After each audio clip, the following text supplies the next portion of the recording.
ఇవాళ ఈ సమావేశానికి వచ్చిన ముఖ్యమైన పార్టీ కార్యకర్తలకు, నాయకులకు, ప్రజాప్రతినిధులకు అందరికీ కూడా హృదయపూర్వకంగా వెల్కమ్. రఘుని మీ అందరినీ కూడా పరిచయం చేస్తూ ఈ నియోజకవర్గ ఇన్ఛార్జ్ బాధ్యతలు అప్పచెప్పడం జరిగింది. ఇక రాష్ట్రంలో పరిస్థితుల గురించి నేను చెప్పాల్సిన అవసరం లేదనుకుంటా. బహుశా ఈరోజు రాష్ట్రంలో పరిస్థితి ఏమిటి, చంద్రబాబు నాయుడు గారి పరిపాలన ఎలా ఉంది అన్నది నాకన్నా కూడా, మీలో ఎవరికి మైక్ ఇచ్చినా కూడా నాకన్నా చక్కగా చెప్తారు.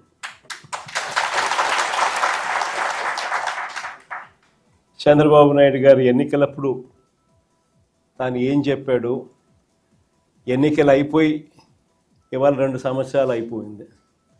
3వ సంవత్సరానికి సంబంధించిన బడ్జెట్ కూడా ప్రవేశపెట్టాడు. మామూలుగా ప్రతి ప్రభుత్వము కూడా 5 బడ్జెట్లు ప్రవేశపెట్టే అవకాశం ప్రజలు ఇస్తారు. అలాంటిది చంద్రబాబు నాయుడు గారికి 3 బడ్జెట్లు ఇప్పటికే ప్రవేశపెట్టాడు. అంటే ఇక మిగిలి ఉన్నది కేవలం 2 బడ్జెట్లు. ఈ 3 బడ్జెట్లు తాను ప్రవేశపెట్టిన పరిస్థితుల మధ్య చంద్రబాబు నాయుడు గారి ఈ 2 సంవత్సరాల పరిపాలన కూడా ఒకసారి పూర్తి చేసిన పరిస్థితుల మధ్య, 3వ బడ్జెట్లో కూడా అదే రకమైన మోసాలు చేస్తూ ఉన్న పరిస్థితుల మధ్య ఒక్కసారి రాష్ట్రాన్ని గమనిస్తే, చంద్రబాబు నాయుడు గారి పరిపాలన గమనిస్తే ఈరోజు మనకు కనిపించేటివి ఏమిటి అని అంటే, సూపర్ 6లు అన్నాడు, సూపర్ 7లు అన్నాడు. ఎన్నికలకు ముందు ఇంటింటికి వెళ్ళి ప్రతి ఇంటికి బాండ్లు ఇచ్చినాడు. ఆ బాండ్ల మీద పవన్ కళ్యాణ్ గారి సంతకము, ఈయన సంతకము, ఇద్దరు సంతకాలు పెట్టిన బాండ్లు ఇచ్చినారు. త్రికరణ శుద్ధితో మేమిద్దరం కలిసి ప్రమాణం చేస్తూ ఉన్నాము, జూన్ 2024 నుంచి మీ ప్రతి ఇంటికి ఇవన్నీ వస్తాయి అని చెప్పి ఏకంగా బాండ్లు ఇచ్చినారు.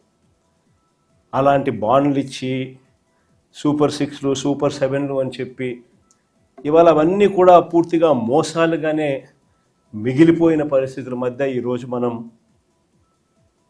చంద్రబాబు నాయుడు గారి పరిపాలనలో మనం చూస్తూ ఉన్నాం. మేనిఫెస్టో అన్నది మన హయాంలో, మేనిఫెస్టో అన్నది ఒక భగవద్గీత కిందనో, ఒక బైబిల్ కిందనో, ఒక ఖురాన్ కిందనో భావిస్తూ 99% హామీలు నెరవేర్చినాము అని చెప్పి ప్రజల దగ్గరికి గర్వంగా తలెత్తుకొని చెప్పిన పరిస్థితి మన పార్టీ, మన హయాంలో జరిగితే, ఈరోజు మేనిఫెస్టో అన్నది చెత్తబుట్టలో పడేసిన పరిస్థితులు మళ్ళీ ఈరోజు చూస్తూ ఉన్నాం.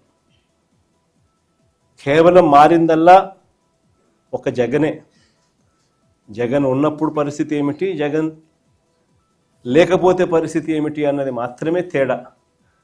గమనించినట్లయితే ఈరోజు పరిస్థితి ఏమిటి అని అంటే, గతంలో చంద్రబాబు నాయుడు గారు చెప్పినట్టుగా జగన్ ఇచ్చేటివన్నింటినీ ఇస్తాను, జగన్ ఇచ్చేటివే కాకుండా అంతకు మించి సూపర్ 6లు, సూపర్ 7లు ఇస్తానని చెప్పిన పెద్ద మనిషి ఈరోజు పరిస్థితి ఏమిటి అని అంటే, బిర్యానీ పెట్టలేదు ఎలాగూ, ఉన్న పలావ్ కూడా పోయింది అని చెప్పి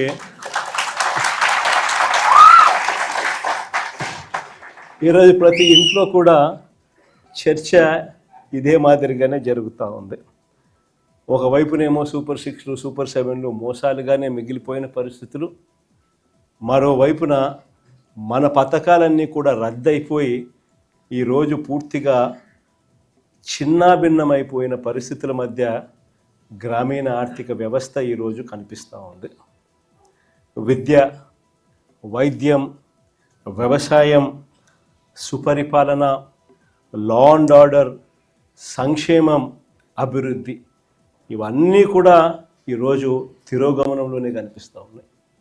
ఎక్కడా కూడా ఫలాని మంచి చేశాము అని చెప్పే పరిస్థితి పోయి ఈరోజు ఎక్కడ చూసినా కూడా తిరోగమనమే కనిపిస్తుంది. ఇంకో ఆశ్చర్యకరమైన విషయం ఏమిటో తెలుసా, మన 5 సంవత్సరాల కాలంలో మనం 3,31,000 కోట్లు మనం అప్పులు మనం చేస్తే, ఆ 3,31,000 కోట్లలో 2,73,000 కోట్లు నేరుగా మీ జగన్ బటన్లు నొక్కడం, నా